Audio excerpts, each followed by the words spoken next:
Hello दोस्तों, आप सभी कैसे हैं। तो भाई मैंने अभी थोड़ी देर पहले एक वीडियो अपलोड करा था अदर स्टेट वालों को लेकर। उसका रिस्पांस जो है अच्छा मिला और बच्चों ने बहुत सारे सवाल जो है मुझसे अभी पूछे हैं और मैं उन सभी का जवाब जो है ना आपको अभी इसी वीडियो में दे दूंगा। ठीक है। और बाकी जो है सबके कॉमनली जो क्वेश्चन थे और कुछ इसी तरीके के क्वेश्चन थे कि सर अदर स्टेट जो गर्ल हैं वो क्या बॉयज़ में फाइट करेंगी या दूसरे राज्य के बच्चे जो है वो किस में फाइट करेंगे, अगर वो बॉयज़ है तो वो किस में फाइट करेगा या उसको कोटा मिलेगा या नहीं मिलेगा। मतलब बहुत तरीके के जो सवाल थे मैंने सभी को लिया है। कट ऑफ कैसे बनेगी, एक ही बनेगी, अलग अलग बनेगी, तो ऐसे करके कुछ सवाल है तो मैं उन सभी को ले लेता हूँ और आप जो है आपको पूरी तरीके से समझ में आएगा अच्छी तरीके से। और मैं ना पूरा नोटिफिकेशन से ही आपको दिखाऊंगा। ठीक है। चैनल पर जो नया आया हो या आपको मेरे द्वारा दी गई जानकारी अच्छी लगती हो तो आप प्लीज़ चैनल को सब्सक्राइब कर लीजिएगा। ठीक है। तो आज की वीडियो की शुरुआत करते हैं। आपको मुझसे कोई डायरेक्ट बात करनी है, आप मुझे सरकारी नौकरी क्लिनिक के इंस्टाग्राम चैनल पर जाकर आप मुझे फॉलो कर सकते हैं, तो आप वहाँ से मेरे से बात कर सकते हैं। ठीक है। तो भाई देखो, सबसे पहली बात आप इसे पढ़िएगा।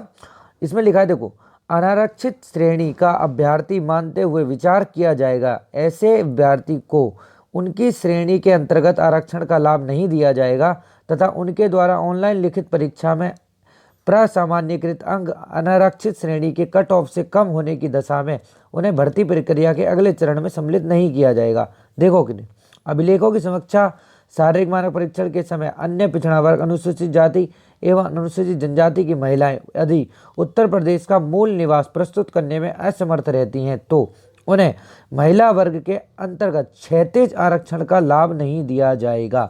क्षैतिज आरक्षण क्या होता है मैं इसको भी अभी आपको बताता हूँ।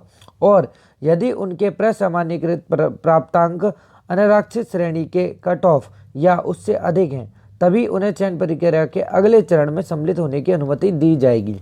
ठीक है बच्चों। अब देखो 2016 में क्या हुआ था, आप ये पढ़िएगा। यहाँ क्या लिखा था, देखो ये एक कट ऑफ जो आया था, मतलब एक कटिंग आई थी न्यूज़पेपर में, ये बहुत वायरल भी हुई थी, आप लोगों ने देखी भी होगी। दरोगा के 3307 पदों पर 6.31 लाख आवेदक पर 2485 ही लायक। देखो इसमें क्या लिखा है, यहाँ पे पढ़ो। महिला वर्ग की आरक्षित सीट 300 सीटें लगभग खाली। महिला वर्ग के 600 पदों पर 300 पद अनारक्षित थे। 162 पर जो पिछड़ा वर्ग थे उनके थे। 126 पद जो थे अनुसूचित जाति के थे और 12 पद जो थे अनुसूचित जाति के या अनुसूचित जनजाति के लिए आरक्षित थे। लेकिन इसमें केवल पिछड़ा वर्ग की 5 सीटें ही चयन योग्य मिली। पिछड़ा वर्ग मतलब ओबीसी। ठीक है। ओबीसी के सिर्फ 5 महिलाएं ही मिली, चयन के मिली। उप निरीक्षक नागरिक पुलिस पुरुष के एससी के 504 पदों के लिए केवल 94, जबकि एसटी के 48 पदों के लिए केवल एक व्यक्ति मिला। ठीक है। आप अब इस बात से कुछ आइडिया आपको लगा होगा। तो भाई देखो यहाँ पर क्या हुआ था, ओबीसी, एससी और एसटी की कोई कट ऑफ लगी नहीं थी। ठीक है। ओबीसी मतलब बॉयज़ में तो लगी थी, फीमेल की बात कर रहा हूँ मैं, नहीं लगी थी। ठीक है। अब जो बात मैं करना चाह रहा हूँ वो देखो, आप यहाँ पर क्षैतिज आरक्षण का मतलब क्या था ये देखो। क्षैतिज आरक्षण का मतलब एक होता है, देखो बच्चों, एक तो होता है लंबवत आरक्षण, मतलब जैसा जर्नल का कैंडिडेट है या ओबीसी या देखो एससी या एसटी। देखो मैं आपको समझाता हूँ इसमें क्या होता है। ठीक है। अगर मान लो किसी बच्चे के नंबर, मतलब जर्नल की जो मेरिट है वो लगी है मान लो 200 नंबर पे।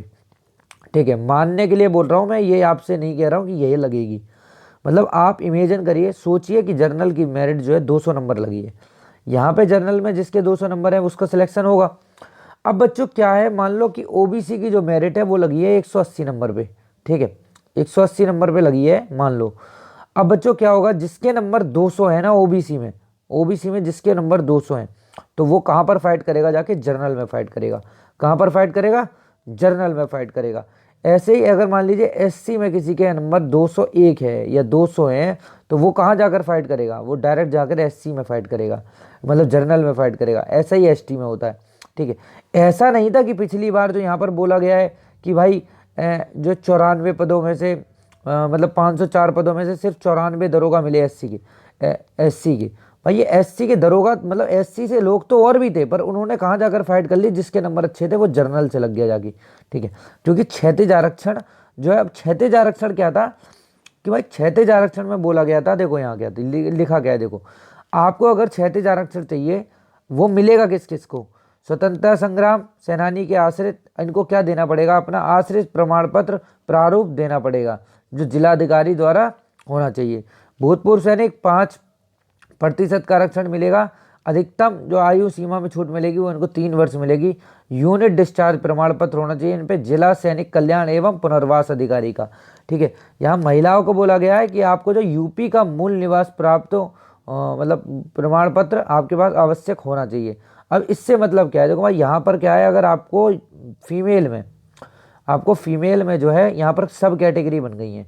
ठीक है, या जर्नल है, या ओबीसी मान लो, या एससी मान लो, या एसटी मान लो। अगर आपको इनका लाभ लेना है, मतलब इन तीनों का लाभ लेना है, देन आपको क्या चाहिए, आपको अपना डोमिसाइल चाहिए। तब आप जाकर जो है अपनी सीट ना वहाँ पर रिजर्व कर सकते हो अच्छे तरीके से। ये तो है, और ये बहुत लोगों को पता भी है, पर कुछ शब्दों का जो फेर हो जाता है ना, उससे कुछ बातें जो है निकल के नहीं आ पाती हैं। ठीक है, अब एक जो है चीज़ जो आप यहाँ पर पढ़िएगा, लंबवत एवं क्षैतिज आरक्षण की दावेदारी के समर्थन में जिलाधिकारी सक्षम अधिकारी एवं द्वारा निर्गत उत्तर प्रदेश का मूल निवासी होने संबंधी निवास प्रमाण पत्र डोमिसाइल सर्टिफिकेट प्रस्तुत करना अनिवार्य होगा, जिसके अभाव में अभ्यर्थी को आरक्षण का लाभ अनुमन्य नहीं होगा। देखो भाई, अगर आपके पास जो है डोमिसाइल प्रस्तुत करना अनिवार्य होगा, अगर आप ये नहीं करोगे तो आपका जो है आरक्षण का लाभ नहीं मिलेगा। जाति प्रमाण पत्र में अंकित निवास स्थान को निवास प्रमाण पत्र नहीं माना जाएगा।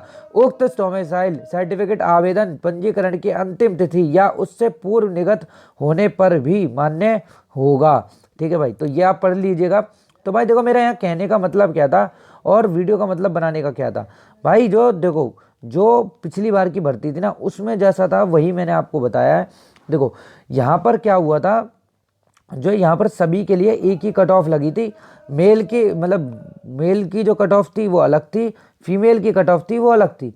अब भाई इसी में से जो है यहाँ से सब कैटेगरी कर दी गई थी। ऐसा नहीं था कि जो है मेल की कट ऑफ में जो है वो मेल की सीटों में जाके जो है फीमेल फाइट कर रही थी, ऐसा नहीं था, और ऐसा ही होगा, उम्मीद भी यही है। ठीक है, क्योंकि ऐसा कहीं मैंने पूरा नोटिफिकेशन जो है ढंग से पढ़ा था आज अच्छे से, उसी में से मैंने कुछ बातों को निकाला था।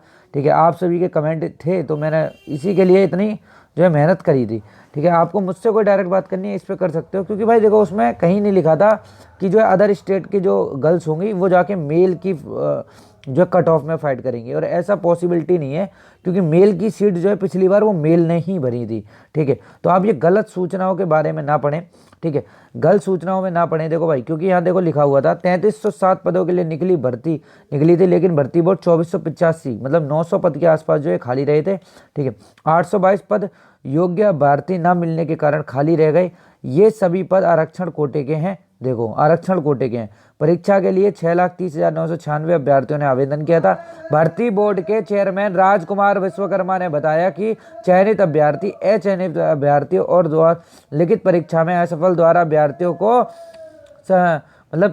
भर्ती गई है। भर्ती प्रक्रिया 17 जून 2016 को जो है प्रारंभ हुई थी, और 12 दिसंबर 2017 से इसके बीच में जो इसका ऑनलाइन आवेदन इसका जो है वो हुआ था, एग्ज़ाम हुआ था। ऑनलाइन एग्ज़ाम जो हुआ था इसका दिसंबर में हुआ था 12 तारीख से, और इस बार भी वो 12 से ही हुआ था, दिसंबर में ही। तो भाई देखो, कुछ बातों को मैंने अच्छे से समझा दिया है, और इनकी कट ऑफ वगैरह जो है वो अलग अलग बनेगी। मेल की अलग होगी, फीमेल की अलग होगी। जो मेल के अदर स्टेट के कैंडिडेट हैं वो मेल में काउंट होंगे, जो फीमेल के अदर स्टेट के कैंडिडेट हैं वो फीमेल में काउंट होंगे। ठीक है, इसको आप अगर आप इसको मेरी पूरी तरीके से बात को पूर्ण आप सहमत हो सकते हैं, नहीं भी हो सकते, क्योंकि आप मुझसे बोलोगे सर प्रूफ दिखाइए इसका, तो प्रूफ भाई इसका लाइव एग्जांपल पिछली बार की भर्ती है। ठीक है, क्योंकि भाई पिछली बार में जो मेल के जनरल में कैंडिडेट थे उसमें सिर्फ मेल ही थे। ठीक है, फीमेल नहीं थी। ठीक है, और आपको ये जानकारी किसी ने यूट्यूब पर नहीं दी है, इसीलिए आप लोग जो है थोड़ा सा परेशान हो। ठीक है, तो मैंने आपको बता दिया है, और आपको अगर चैनल का वीडियो ये अच्छा लगा हो तो आप जो है वीडियो को शेयर करिएगा। पहली बार आए हैं तो प्लीज़ चैनल को सब्सक्राइब करिएगा।